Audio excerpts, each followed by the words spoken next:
Selamat pagi, salam sejahtera bagi kita semua. Perkenalkan, nama saya Maria Octavia Lala dengan NIM 2011022746 dari Prodi Ilmu Administrasi Negara, Universitas Muhammadiyah Palangkaraya. Pada hari ini saya akan mempresentasikan tugas dari mata kuliah pengantar ilmu politik tentang partai politik dan juga seputar Partai Demokrasi Perjuangan Indonesia atau PDIP. Definisi partai politik. Sebuah partai politik adalah organisasi politik yang menjalankan ideologi tertentu atau dibentuk dengan tujuan umum.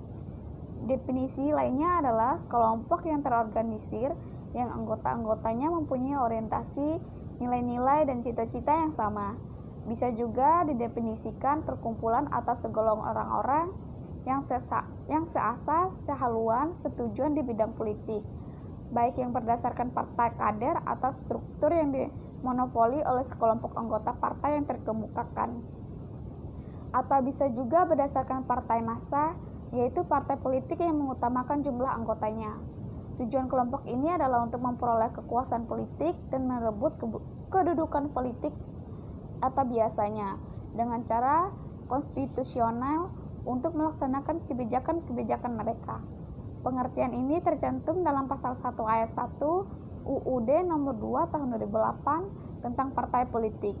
Partai politik yang pertama dibentuk di Indonesia adalah The Index Party pada 25 Desember 1912 oleh Don Wes Dekker, Ki Hajar Dewantara, dan Ticito Mangunkusuema. Sejarah partai politik di Indonesia. Masa penjajahan Belanda. Pada masa penjajahan Belanda, partai politik tidak dapat hidup tentram. Tiap partai yang bersuara menentang dan bergerak tegas akan segera dilarang. Pemimpinnya ditangkap dan dipenjara atau diasingkan. Partai politik yang pertama dilahirkan di Indonesia atau di Index Party yang didirikan pada tanggal 25 Desember 1912 di Bandung. Dipimpin oleh 3 serangka, yaitu Dr. Setiabudi, Dr. Cipto Mangunkusuema, dan Ki Hajar Dewantara. Tujuan partai itu adalah Indonesia lepas dari Belanda.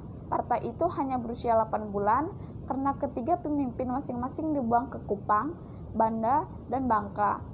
Kemudian diasingkan Belanda.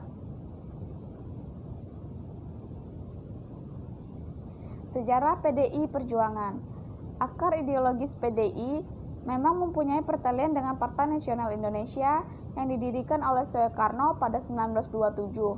Namun, konteks kebijakan fungsi partai-partai politik adalah oleh rezim Soeharto lah yang dianggap sebagai awal mula gerak politik PDIP.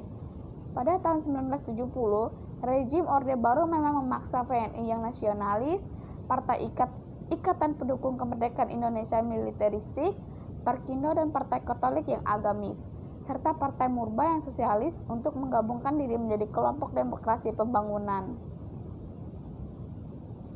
Karena dipaksa, akhirnya fungsi 5 partai politik yang berbeda itu tersebut melahirkan konflik internal. Menurut Stephen Ickloff, Partai Demokrasi Indonesia adalah sisa-sisa kelompok non-Islam yang disatukan, yakni kaum sosialis, nasionalis, dan Kristen. Di tengah kerusuh itu, muncullah Megawati Soekarno Putri. Menurut Ickloff, kemunculan nama Mega tidak terlepas dari Perang Jenderal Benny Moerdani yang antara tahun 1983 sampai 1988 menjabat sebagai Panglima ABRI.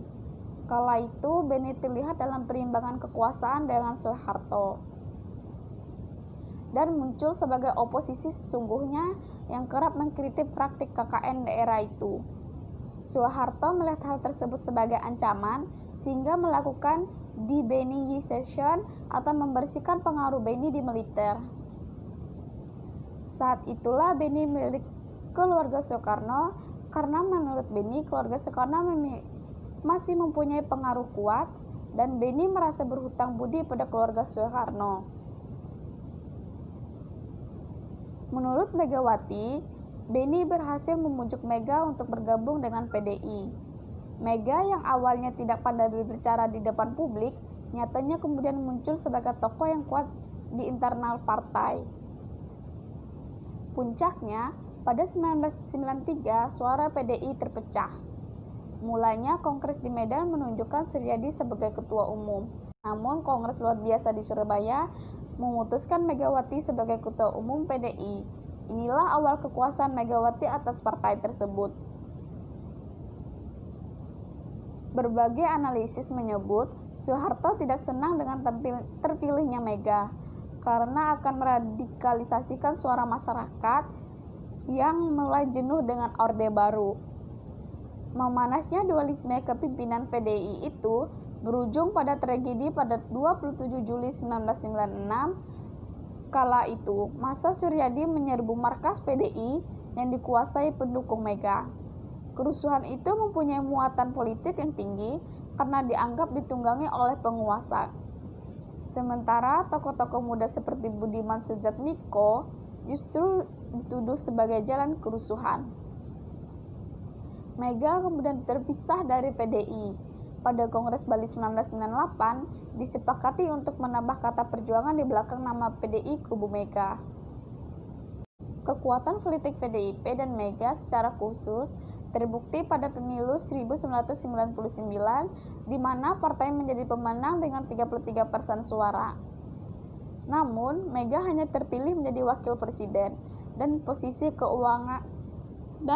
kekuasaan tertinggi baru direngkuh pasca jatuhnya Gus Dur dari kursi presiden.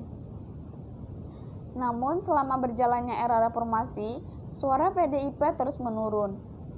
Terbukti dari hasil pemilu 2004 dan 2009, Agus Sustina, yang menyebut bahwa hal ini terjadi karena PDIP gagal mempertahankan citra sebagai partai wong cilik. Selain juga karena kebijakan-kebijakan penjualan aset negara dan kasus besar seperti BLBI. Namun, hal tersebut tidak melunturkan citra Soekarno dan pamor politik Mega. Terbukti pada pemilu 2004, PDIP memenangkan kontestasi dan mengantar Joko Widodo sebagai presiden. Kini tantangan terbesar PDIP adalah dalam meregenerasi kepemimpinan Megawati. Pasalnya sosok Mega masih dianggap sebagai kuatnya partai banteng tersebut. Dengan berakhirnya presentasi ini, saya akan menutupkan presentasi ini. Saya mohon maaf jika ada pengucapan atau kalimat saya yang salah. Saya mohon maaf. Terlebihnya saya ucapkan terima kasih atas perhatiannya.